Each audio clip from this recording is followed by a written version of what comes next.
असांजे हिन चैनल के सब्सक्राइब कंदा, लाइक कंदा, हिन वीडियो के ज़्यादा से ज़्यादा शेयर कंदा। अस्सलाम वालेकुम। अकुलमंद वज़ीरज़ादी ॻाल्हि कंदा आहिनि त हिकु मुल्क में हिकु रहम दिल नरम बादशाह रहंदो हो। हिन मां संदसि रियाया तमामु घणी ख़ुशि हूंदी हुई। हिन खे सिर्फ़ु हिकु पुटु हूंदो हो जेको पंहिंजे पीउ वांगुरु हमदर्द, रहम दिल ऐं ईमानदार ऐं ॿियनि जो ख़्यालु रखण वारो हो। बादशाह वटि जेके बि अमीर वज़ीर हूंदा हुआ उन्हनि खे भाईंदो हो, तंहिं करे उहे बादशाह मां ख़ुशि हुआ। हिकु ॾींहुं बादशाह बीमार थी पियो। हकीम ऐं तबीब आया पर हिन जी सिहत में को बि फ़र्क़ु न पियो ऐं बादशाह गुज़ारे वियो। जंहिं बाद हिन जो पुटु बादशाह थियो। हिन जी उमिरि वॾी न हुई पर हीउ मुकमल नौजवान हो। जॾहिं हीउ हुकूमत ते वेठो त हिन उहे साॻिया अमीर वज़ीर रखिया जेके हिन जे पीउ जे वक़्त में हूंदा हुआ। उन्हनि सां ईअं हलंदो हो जीअं हिन जो पीउ हलंदो हो। हिकु ॾींहुं हीउ दरबार में वेठो हो त पंहिंजी क़ानूनी वज़ीर खे चयो त कुझु वज़ीरनि मूंखे चयो आहे त तोखे पंहिंजी होशियारीअ ते गुरूर आहे। जंहिं ते हिन चयो त मूंखे को बि गुरूर न आहे, भली मूंखे आज़माए ॾिसो। बादशाह हिन खे चयो त आउं कुझु तव्हां खां सवाल ॾियां थो। 6 महीननि खां पोइ मूंखे उन्हनि जा जवाब ॾिजो। पहिरियों सुवालु आहे त दिले में छांई विझी ॾेखारियो। ॿियो सुवालु आहे त हिकु छेलो ॾियां थो, साल खां पोइ बि उहो अहिड़ो ई हुजे जहिड़ो हिन वक़्तु आहे। टियों सुवालु आहे त आसमान में तारा केतिरा आहिनि।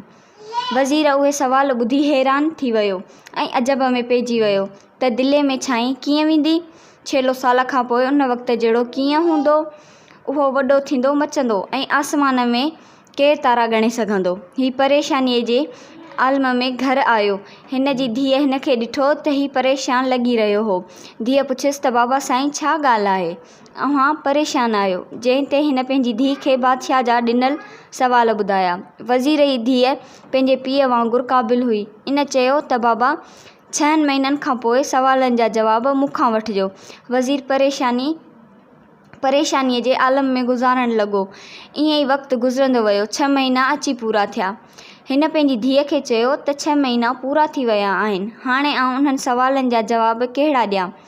हिन खे धीअ चयो त बाबा साईं आउं तव्हांखे ॾियां थी। वज़ीर जी धीअ छेलो खणी आई त उहो ओतिरे जो ओतिरो हो। दिलो ॾिनो, उन में छांई पई हुई। हिकु वेढ़ियल पन्नो ॾिनो त उहो बादशाह खे ॾिजो। हिकु ॿियो पन्नो ॾिनो ऐं चयो त हिन में उन्हनि जा जवाबनि जा तफ़सील आहिनि।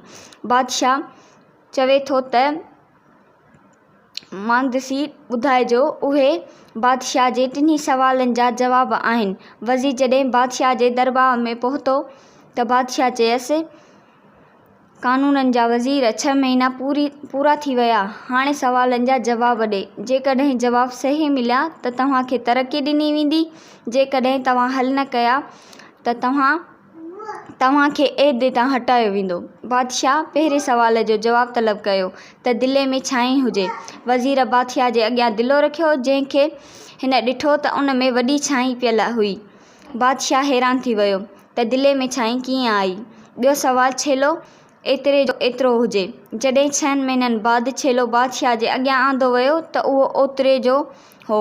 टियों सुवालु हो त आसमान में तारा केतिरा आहिनि। वज़ीर धीअ जे ॾिनल पन्नो बादशाह खे ॾिनो जंहिं में सोराख़ हुआ ऐं चयो त आसमान में एतिरा तारा आहिनि जेतिरा सोराख़ आहिनि। हाणे उहे ॻणायो। जंहिं ते बादशाह चयो त उहे ॻणे नथा सघिजनि त वज़ीर चयो त आसमान जा तारा बि लामहदूद आहिनि, उहे ॻणे नथा सघिजनि। उन बाद बादशाह वज़ीर खां पुछियो त उहे सुवाल तो कीअं हल कया त हिन धीअ तरफ़ ॾिनल पन्नो खोले पढ़ियो। जंहिं में पहिरें सुवाल जो जवाबु हो त छांईअ जी वल पोखी वई। जंहिं नंढड़ी खाई थी उन खे दिले में वॾो थियो। उहा दिले जे अंदरि वॾी थींदी वई। पोइ उन खे वल खां कटियो वियो त उहे दिले में अंदरि थी वई।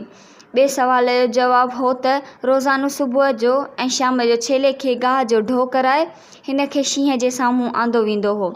शींहं जे ख़ौफ़ जे करे हिन में को बि इज़ाफ़ो न थियो। उहो छेलो ख़ौफ़ में ॾिनल रहियो। टे सुवाल जो जवाबु पन्ने में सोराख़ आहिनि त उहे नथा ॻणे सघिजनि। उन वांगुरु आसमान जा तारा बि नथा ॻणे सघिजनि। बादशाह वरी हिन खां सुवालु कयो त तव्हां उन्हनि सुवालनि जा जवाब ॾिसी छो ॿुधाया।